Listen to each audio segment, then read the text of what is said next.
Mengutip Lirboyo, Net, KH, Mahrus Eli lahir di Dusun Gedongan, Kecamatan Astana Japura, Kabupaten Cirebon, Jawa Barat, dari pasangan KH Eli bin Abdul Aziz dan Hasina binti Kiai Said, tahun 1906 M.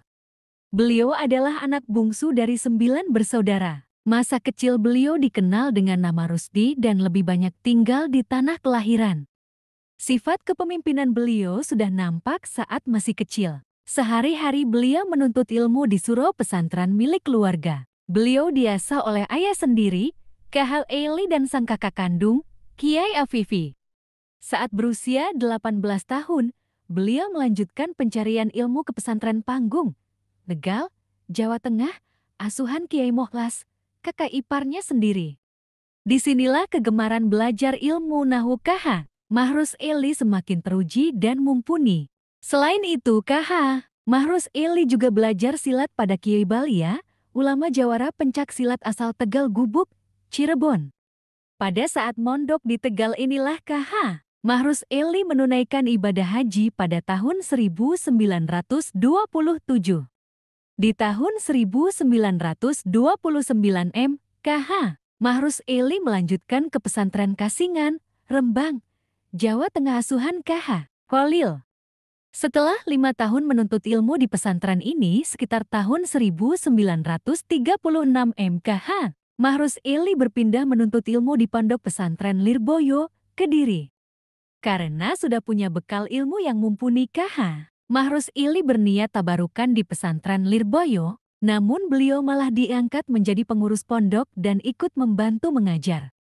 Selama nyantri di Lirboyo, beliau dikenal sebagai santri yang tak pernah letih mengaji. Jika waktu libur tiba, maka akan beliau gunakan untuk tabarukan dan mengaji di pesantren lain, seperti Pondok Pesantren Tebuireng Jombang, asuhan KH Hashim Asy'ari.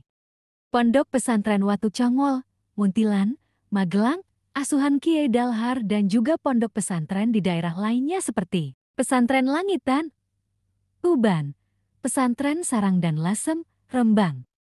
KH Mahrus Eli mondok di Lirboyo tidak lama, hanya sekitar 3 tahun. Namun karena alimnya kemudian KH Abdul Karim menjodohkan dengan salah seorang putrinya yang bernama Zainab, tahun 1938. Pada tahun 1944 M, KH Abdul Karim mengutus KH Mahrus Eli untuk membangun kediaman di sebelah timur komplek pondok. Sepeninggal KH Abdul Karim, KH Mahrus Eli bersama KH Marzuki Dahlan meneruskan tampuk kepemimpinan pondok pesantren Lirboyo. Di bawah kepemimpinan mereka berdua, kemajuan pesat dicapai oleh pondok pesantren Lirboyo. Santri berduyun-duyun untuk menuntut ilmu dan mengharapkan barokah dari KH Marzuki Dahlan dan KH Mahrus Eli.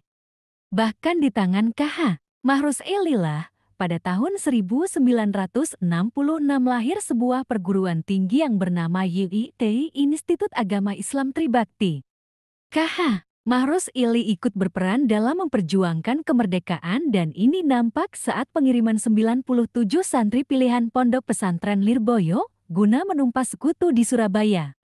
Peristiwa itu belakangan dikenal dengan Perang 10 November. Hal ini juga yang menjadi embrio berdirinya Kodam kelima Brawijaya. Selain itu, KH Mahrus Eli juga berkiprah dalam penumpasan PKI di sekitar Kediri. KH Mahrus Eli mempunyai andil besar dalam perkembangan Jamiyah Nahdlatul Ulama. Bahkan beliau diangkat menjadi Rois Syuriah Jawa Timur selama hampir 27 tahun, hingga akhirnya diangkat menjadi anggota Mustasyar PBNU pada tahun 1985. Senin, 4 Maret tahun 1985 M, sang istri tercinta, Nyai Haja Zainab berpulang ke rahmatullah karena sakit tumor kandungan yang telah lama diderita. Sejak saat itulah kesehatan KH Mahrus Eli mulai terganggu, bahkan banyak yang tidak tega melihat KH Mahrus Eli terus-menerus larut dalam kedukaan. Banyak yang menyarankan agar KH Mahrus Eli menikah lagi supaya ada yang mengurus beliau, namun dengan sopan beliau menolaknya. Hingga puncaknya yakni pada Sabtu sore pada tanggal 18 Mei tahun 1985 M, kesehatan beliau benar-benar terganggu. Bahkan setelah opnam selama 4 hari di Rumah Sakit Bayangkara Kediri, beliau dirujuk ke Rumah Sakit Dr. Sutomo, Surabaya. 8 hari setelah dirawat di Surabaya dan tepatnya pada hari Ahad malam Senin tanggal 06 Ramadhan 1405 atau 26 Mei tahun 1985 KH. Mahrus Eli berpulang ke rahmatullah. Beliau wafat di usia 78 tahun.